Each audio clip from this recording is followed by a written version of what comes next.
Hi everybody, my name is Lucy Ade. Thank you for subscribing to my channel. If you have not yet subscribed, please do right now.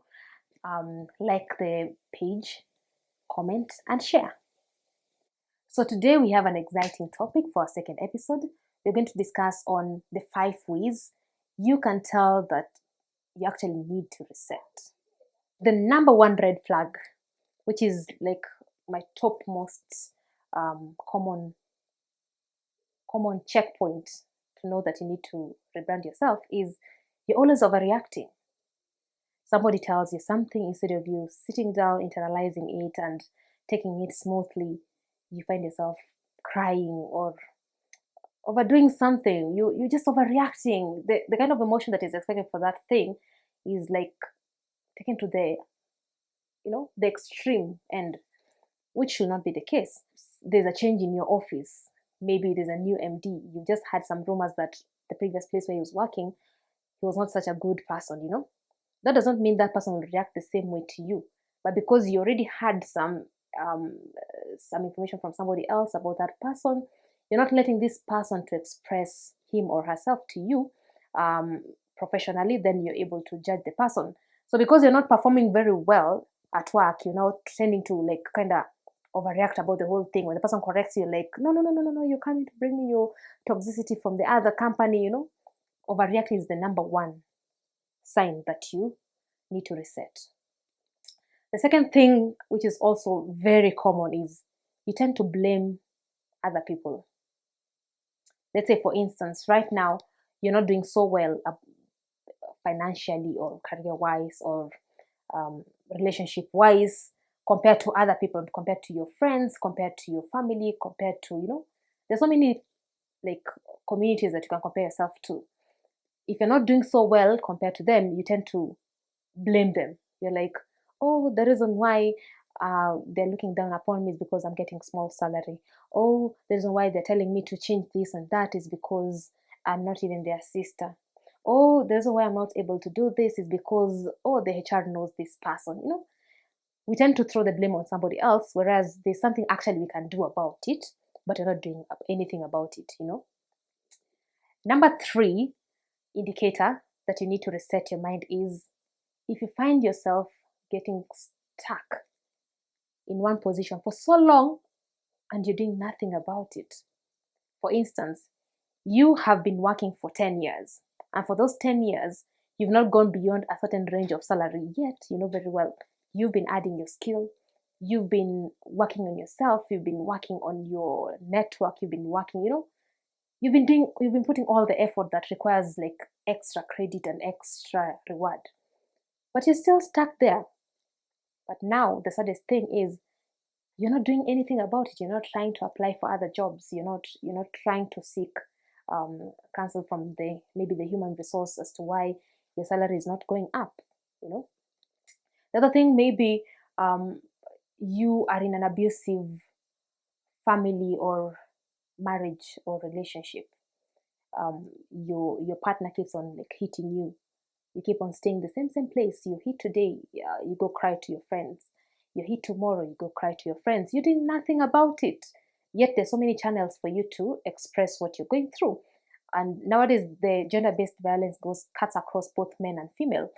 So if you find yourself being in situations where you have the chance to change, but you just don't want to change, you're just sitting for a miracle to happen on your behalf without requesting it, you need to reset. The fourth thing that actually indicates that you need to reset is if you find yourself every time you're in a crowd, you feel just odd, then know there's a problem. For instance, you're always hanging out with your friends. When they're there busy like dancing and you've gone to this place, it's a nice place, there's some live band, they're dancing, but you're the one who is just sitting down there and you're not feeling even the slightest intriguing factor from that music. But you're still there. You still manage to stay with them from whatever time you've gotten there up to maybe morning, and you're doing nothing about it. You're not even leaving the place. And the next day you don't have even a story to tell that like you actually enjoyed that day. There's a problem. If you find yourself in also the same situation, you're always the one who is like When they're too drunk, you're the one who is organizing for the transport, coping with their drama, taking them home. You're not happy about it. You're always embarrassed about it. Every time you lose important connections because of the kind of experience you gotten yourself into with the people you've interacted with over the night. But you're doing nothing about it. You keep on taking yourself every weekend, you're with them. Every weekend, you're with them. You're not changing anything. There is a problem, So we need to be in a place where we feel comfortable. If you're not in a place where you're comfortable and you're still staying there, look at the work experience. The people who are in places of work where, because of the money, they're just staying there. And you find yourself so frustrated. You're trying to cope with the culture of that company, but the culture of that company is not going so well with your needs and your interests. For instance, you're working for, let's say, a company that sells clothes, but you're not a person who is into so much of fashion. You're working for a company that sells maybe does printing, and your thing is more of in the line of engineering or tech stuff.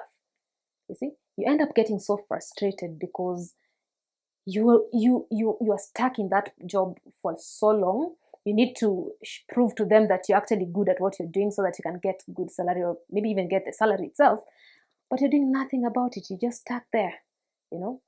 So point number 5 is, what are people saying about you? I remember when I first went for therapy, my therapist was like, who is Lucy? And I had to explain a lot about who Lucy is, blah blah blah blah blah blah. And then she asked me, who are you to other people? What do they say about you? And I was like, I don't really follow what people say about me. And she was like, that is wrong. You need to listen and see the people around you. Yes, I know that sometimes if we overdo that, we tend to lose our own brand in the process, but it's important to still listen and to see the reactions from people around us. For example, if your family says you are a rude person, then you interact with friends, they say the same thing. You interact with colleagues, they say the same thing. There must be something into it for all of them to share the same opinion about yourself. So you need to be very careful about what people are saying about you. The second bit of it is you need to check the actions. For instance, every time you walk into a room, people move away from it. It might be maybe you're too sweaty. Maybe you're always having negative energy. This kind of people, they're just too toxic. When they're around, they're always like, oh no, this happened to me. Oh no, this happened to me. By the time you listen to that person for 30 minutes, you feel so tired of life because of what the person has already told you. You really, really need to check on these signs to get to that point of deciding that you now need to reset or rebrand. Thank you so much for listening to me. This marks the end of our episode. If you have not yet subscribed, please subscribe and click the notification button for the next episode.